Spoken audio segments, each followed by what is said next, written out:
Nigeria's President Muhammadu Buhari has assented 16 constitution alteration bills into law. According to the Deputy Speaker of House of Representatives and Chairman House Committee on 1999 Constitution Review, Honorable Idris Wase, these bills will devolve more power to states of the Federation.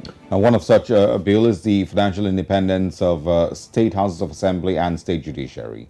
Also, the president yesterday signed the new copyright bill into law, which he says will protect the right of authors in the country. Joining us this morning to discuss this signed document is parliamentary analyst Freddie Itwa. Thank you for joining us, Mr. Itwa. No, you are not signing any bills. I was wondering if Itwa was going to sign something as well. No, it's not. Good morning, Mr. Itwa. Can you hear us? Yeah, good morning. I can hear you. All right, brilliant. All right, that's good. Itwa, thank you. Don't worry, you're not signing. We're not going to put you under pressure to sign anything. Thanks for that. But I want, before you get into this, I want you to quickly, as briefly as possible, share your thoughts on the Ekweremadu situation. The picture of Ekweremadu I saw is quite disheartening. As a parliamentary reporter, I've worked with him very closely since the 8th Senate when he was re-elected for the third time as Deputy Senate President. Yeah, for the man I know is meant for the man I'm seeing in that very photograph is disheartening. I don't know, but the law is the law. Their laws are different from ours, where sometimes you get away with what we call some minor misdemeanor here. But over there, the law is the law, and it doesn't care who is involved. And that's what has happened in his case. From our judgment, he may be innocent, but in the eyes of the British law, he is not. An argument have also been made if the Nigerian government has done enough behind the scenes to have mediated or intervened. And the answers we've gotten are not very convincing. Even the parliament here, they've on their own tried to intervene. I recall some members of the Foreign Affairs Committee visited him, and the outcome of that visit was never made known. They also spoke with the Minister of Justice about the same issue. He said they couldn't interfere. But if you compare that with what happened some years back, when a Nigerian pilgrim in Saudi Arabia was arrested and was about to be allegedly executed on claims that she was involved in drug trafficking. I recall very well that the President, Muhammadu Buhari, ordered the Minister of Justice to do everything possible to get her released. In less than 48 hours, she was released and sent back to Nigeria. So people were wondering if the government could intervene then in a country where rule of law is almost not a norm. Why can't not also do the same for Ekweremadu? And we've also seen Ekwerimadu's lawyers and the rest accusing EFCC of being behind his travels in the UK, of providing documents and others to prosecute him. And the federal government has not denied that. So it's a whole web of confusion, and I really feel sorry for him. If you have a child, you understand what has happened. But if you don't, you feel it's normal. So I can't pass a judgment, but it's a sad situation. I'm going to take your last words. It's a sad situation. If you have a child, you understand what happens. It's just a case of wanting to save his daughter. But like we said, we'll wait to get further information on that.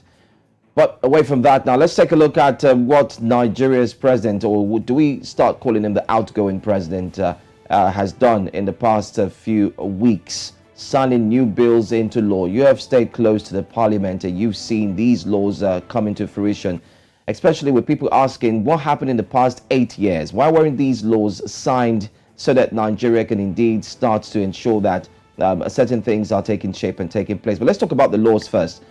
Some of it will allow state governors to have autonomy. They'll be able to handle the rail system themselves. There's the one for electricity, where you can generate your electricity for the state yourself. You do not need to wait for the federal government. The issues of the road is bad, we cannot fix it, we have to wait for government, will no longer be happening at certain points, especially with the rail system, and many more. So tell us about these bills, what it means for Nigerians, and it's a good thing, if you ask me. And can you hear me? Yes, we can. Go ahead. Okay, I said it is a good thing. If, 35 bills were sent to the president for assent, and to be very fair, many of us had envisaged that this process was going to fail because it started very late. It started almost 2 years into the lifespan of the parliament, and we're like, when will they have the time? And the good thing about this is that, over the years, we've called this current assembly a rubber stamp, that they were always contrary to the dictate of the executive, they were subservient, all manner of names. But the fruits of that name or that subservience, or whatever you choose to call it, is the fact that these bills have been signed into law. Most of these bills were also passed in the Senate, headed by Bukola Saraki. But because of the antagonism between the two arms of government, the president refused to sign many of them. And we can see the outcome of that. For instance, the Not Too Young to Run bill was signed because of the pressure from the young people. But the critical aspects of the bill then were never signed into law by the president because of this first relationship he had with them. Now, talking about the main bill, they will do us good. But people also forgotten the ones that were not signed. There are about 19 bills that were rejected by the president, and the parliament has set up the form of a committee to see how they can explore ways to get them signed, since there's still a window of about 90 days within which the law will be signed.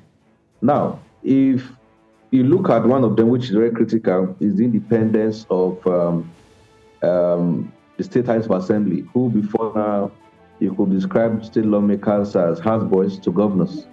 It means whoever the governor did not like as the speaker or the member was punished, like we have seen in the case of Kogi, where lawmakers who could not deliver their different wards or constituencies, 9 of them were suspended by the House of Assembly, allegedly with an instruction from the governor. But with a bill like this, where financial autonomy has been granted, it means they will not have to depend on the governor to survive, and that is good for them. But it's also good for the governors who may be worried that if the assembly is bold enough with no reliance on it for survival, if it misbehaves, the parliament can muster the courage to commence an impeachment move. That's why you see many lawmakers, they've always opposed that. And with an independent judiciary as well at the state level, that may likely happen. But for a governor who is doing well, that may not be a problem. Now, there's another aspect. We've always been talking about unbundling, restructuring. It is happening, but people are not aware. A president will promise and restructure the country. I keep telling people it's a lie. The only way you can restructure the country is through the parliament. When you have a parliament that is ready to make some changes, devolve power from the exclusive list to the concurrent list or residual, things will work. And we've seen that in this very case.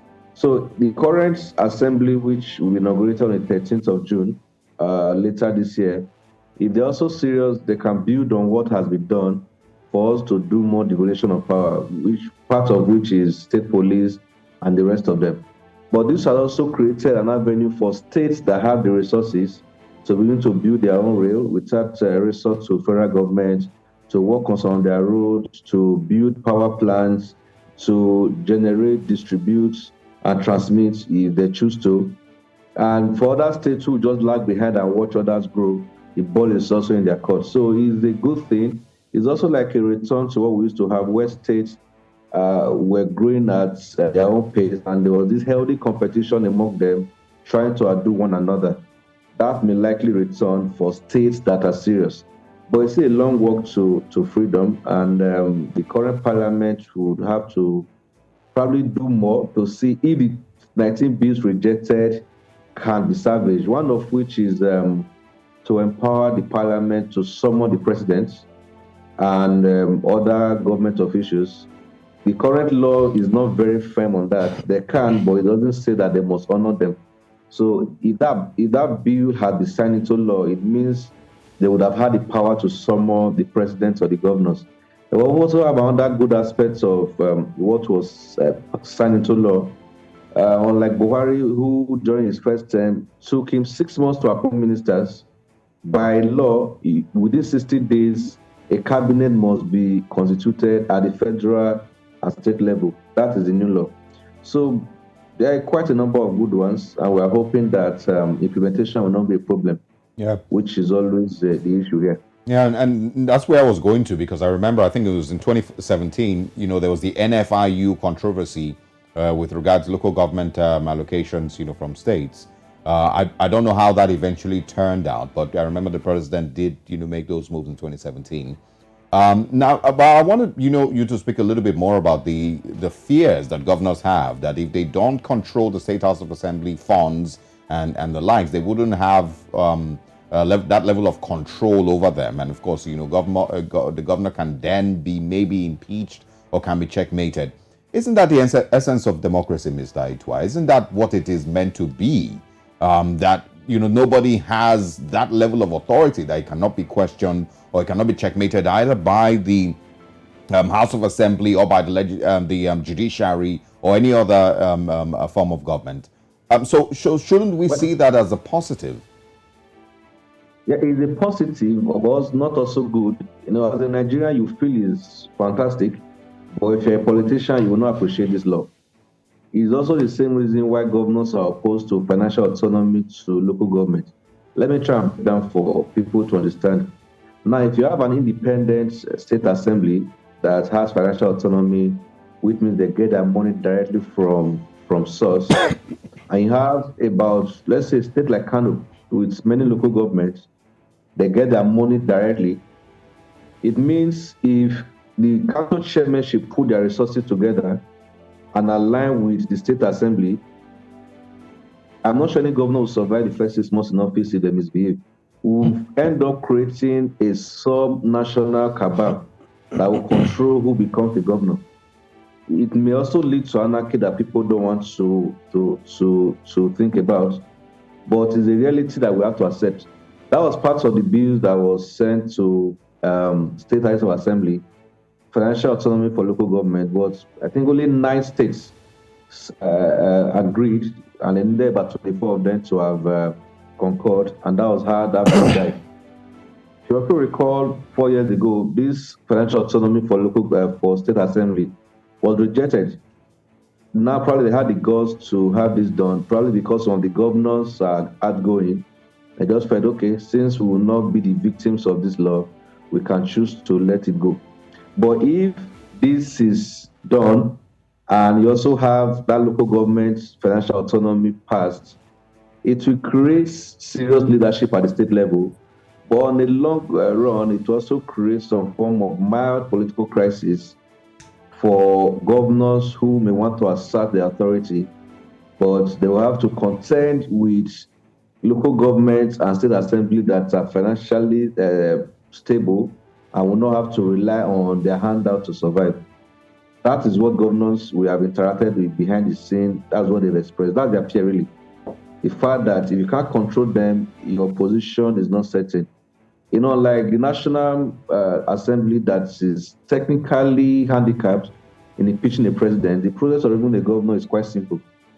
That's why that fear is there. Probably in the coming years, some amendment may be made and some of these things will follow. The same reason why governors are always opposed to removal of immunity clause, that if you dare do that with an independent state assembly, financial autonomy for local governments, the crisis at the state level would rather be imagined than seen.